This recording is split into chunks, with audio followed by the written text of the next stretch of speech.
Hello friends, आइए आज जानते हैं कि जो चैरिटेबल ऑर्गेनाइजेशन के पास जो इनकम जनरेट होता है और अगर वो उस इनकम का यूटिलाइज ही नहीं कर पाए, क्योंकि जो उनको मिनिमम जो है वो 85% उनको एटलीस्ट एक्सपेंस करना है और 15% वो कीप रख सकते हैं, सेट असाइड कर सकते हैं, एक्यूमुलेट कर सकते हैं। लेकिन कहीं ऐसी परिस्थिति होती है कभी कभी चैरिटेबल ऑर्गेनाइजेशन के पास कि उनके फंड तो होते हैं बट वो उसका यूटिलाइज नहीं कर पाता है, और उस परिस्थिति में जब वो यूटिलाइज नहीं कर पाता है उस परिस्थिति में उसके लिए समस्या क्रिएट हो जाती है। तो क्या उसके जो फंड यूज नहीं हुए, क्या वो संस्था का इनकम अज्यूम किया जाएगा और क्या उस पर इनकम टैक्स लागू होगा? ये काफी इंपॉर्टेंट है समझने के लिए। जिन संस्था के पास इस तरह की सिचुएशंस है जहां पे वो अपने 85% फंड का इस्तेमाल नहीं कर पा रहे हैं, उनके लिए एक subsection 2 section 11 of income tax act वो यहाँ पर एक रेमेडी प्रोवाइड करती है। ये रेमेडी क्या है कि ऐसी परिस्थिति में चैरिटेबल ऑर्गेनाइजेशन के पास कुछ शर्तें हैं और कुछ टर्म्स एंड कंडीशंस है जिसको फॉलो करना चाहिए। सबसे पहले जिस चैरिटेबल ऑर्गेनाइजेशन के पास इस तरह की परिस्थिति है उनके लिए सबसे पहले क्या है कि अगर जो भी इनकम है वो नहीं यूज कर पाए हैं तो उनको एक फॉर्म 10 जो अपने ज्यूरिसडिक्शन असेसिंग ऑफिसर के पास फाइल करनी होती है, और इसका ड्यू डेट है 2 महीने पहले। जब आपकी जो return of income tax return की जो फाइलिंग की ड्यू डेट होती है लास्ट डेट, उससे 2 महीने पहले एटलीस्ट आपको फाइल करना चाहिए, और इसी हिसाब से 31 अगस्त होती है फॉर्म 10 की फाइल करने का। जब आप ये फॉर्म फाइल करते हैं उसमें आपको 2 इंपॉर्टेंट फैक्टर है। पहला तो ये मैक्सिमम 5 ये हो सकता है।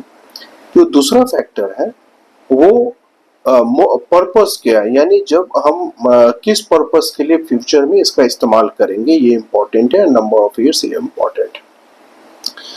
दूसरा है सबसे इंपॉर्टेंट फैक्टर है कि जो फंड एक्यूमुलेट होगा उसको इन्वेस्टमेंट करना पड़ेगा, और वो इन्वेस्टमेंट किस मोड में होगा, किसके पास होगा, उसका जो डिफाइन किया गया वो सेक्शन 11 सबसेक्शन 5 डिफाइन करता है इनकम टैक्स एक्ट कि मोड्स ऑफ इन्वेस्टमेंट क्या क्या है। जो सेक्शन 11 सबसेक्शन 5 में डिफाइन किया गया है वही मोड ऑफ इन्वेस्टमेंट होना चाहिए, उसके अलावा और मोड ऑफ इन्वेस्टमेंट नहीं होना चाहिए।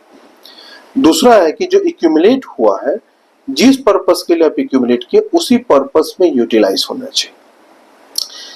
दूसरा है कि वो फंड को आप किसी अदर चैरिटेबल ऑर्गेनाइजेशंस को आप डोनेट नहीं कर सकते।